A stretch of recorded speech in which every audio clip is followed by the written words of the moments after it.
and Lamb New Zealand understands that the future success of our food and fibre industry relies on attracting talented and motivated people to work within it. This is a high priority for us, and as well as our own initiatives, we work in collaboration with other sector organisations to attract, train and retain the talent that we need to drive our industry forward. A recent initiative, Beef and Lamb New Zealand's Food and Fibre Challenge, is the brainchild of our Southern South Island Extension Manager, Olivia Ross.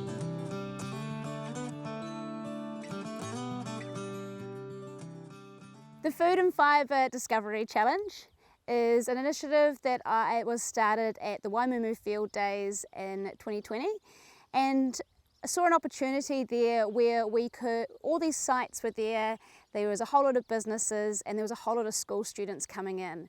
And to give those students and schools a purpose to be there, we have set up the challenge where they go around and discover different careers at those sites. So we hope to take the Food and Fibre Discovery Challenge across the country, and like all programs, we'll just keep reviewing it. At present, we've had 600 students go through it, and we've changed things as we've gone. We've gone to a simpler bingo-like system now, and we hope to be able to turn it into something that's be able to be a lot less resourced and easier used. So watch this space.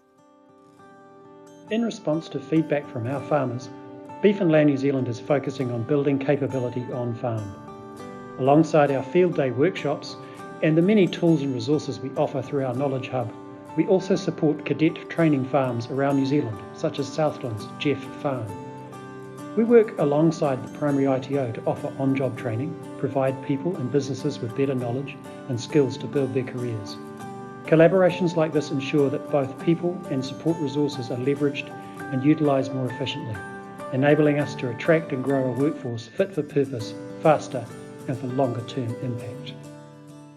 Cadet program was started in 1980 and as I said, set up to train young people, boys, girls, just as long as they've got a good attitude and want to be here, that's number one. So it's a 2-year course, so we have 2 in and 2 out each year, and yeah, at the end of the 2 years they come out are pretty, successful young people.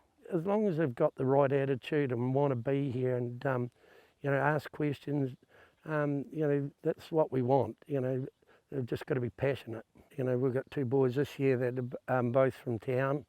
Yeah, so as I said, as long as they want to learn, we can teach them and ask those questions.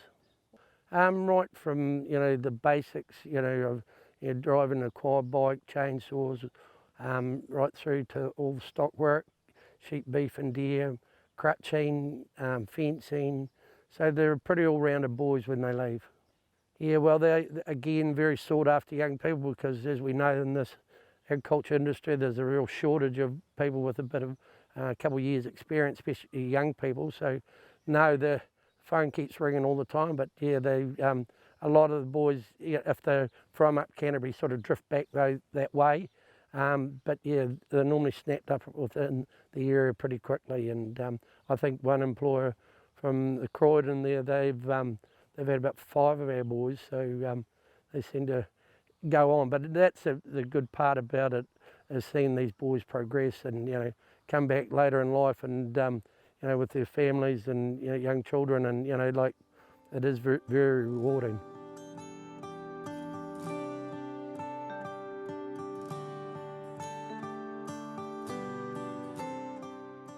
Hi, I'm Bonnie Fogarty. I'm the Training Advisor for Primary ITO and I'm based in Roxburgh.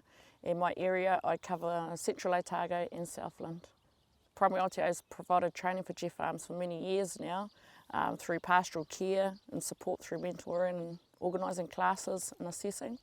We have 4 cadets. 2 are doing the Level 3 feeding, New Zealand Cert and Level 3 feeding, and the other 2 are doing their New Zealand Agriculture Certificate in Husbandry. As soon as they arrive on farm, as soon as they start their training with Jeff Farms, I'll come in and visit and organise their training through Primary ITO.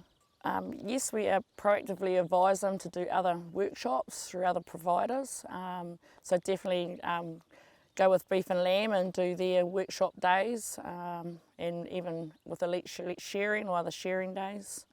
Our relationship with Beef and Lamb is a partnership, and Beef and Lamb financially contribute to the trainee. Best part of my job is seeing the trainees get a qualification, seeing them learn more about what they love, and just learning to maximise production for their employers, and getting a national qualification at the end of it. Beef and Lamb New Zealand supports the continual upskilling of our farmers, from growing their technical expertise through initiatives such as Generation Next, to developing our sector's future leaders through programs such as Kellogg Leadership Program and the Agri-Women's Development Trust.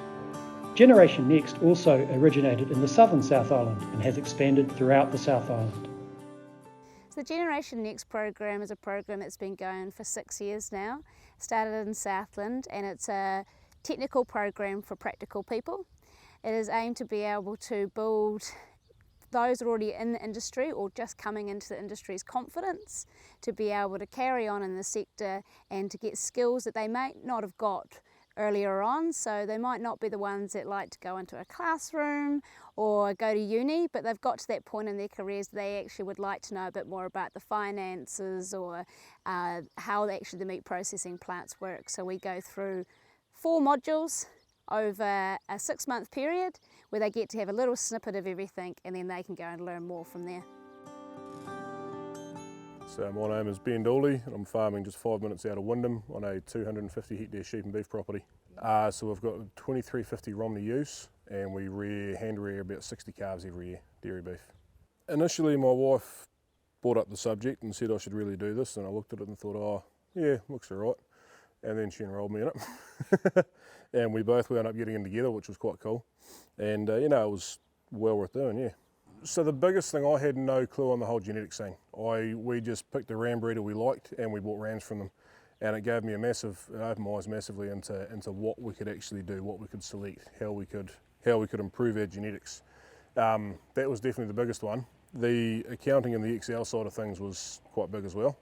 And the other one was just, we've got the new set of sheep scales sitting there. The importance of collecting data. We were always big on, we see something work and we say it works, and now we're sort of moving to more, well, we need to prove that it works or that it doesn't work. So yeah, it's certainly opened our eyes up that way a lot too. Alan McDonald, farm down at near Tokanui, a place called Slate Point. So we're the second most southern farm on the South Island. Also, I'm always quite keen to move forward, quite keen to climb the ladder, that sort of thing. And so, yeah, I was sort of getting to that stage. I hadn't been to Lincoln, I haven't done Telford, I haven't really got anything behind me, I've just got the practical experience. And so we decided to get amongst Gen Next, use Beef and Lamb to sort of get my knowledge. And yeah, sort of they took me on. Probably the most valuable outcome overall was actually yarning to everyone there, because we don't really realise it, the likes of Ben and that sort of thing, real wealth of knowledge. So, if we all sort of go and spitball with each other and come up with different things, then we take on quite a bit. The other thing with Gen Next is, well, frankly, I'm not very good at learning in a classroom sort of environment and that sort of thing. And this way, it wasn't so much like a seminar or a classroom where everything just gets thrown at you. You get the opportunity to have a bit of a chinwag about it, and there's always someone floating around you can ask questions. And so, obviously, someone like me with my way of learning, I could actually take on a bit more. I'm a lot more dependent on likes of your online farming apps, that sort of thing. So likes we use Cloud Farmer, and I'm pretty stubborn that we've got to use it. So like all of our stock records, any deaths, anything like that has to go onto there, because I've found that, if you actually plan, farming's a lot easier. And yeah, the other thing would be feed budgeting is a huge thing I took away from it.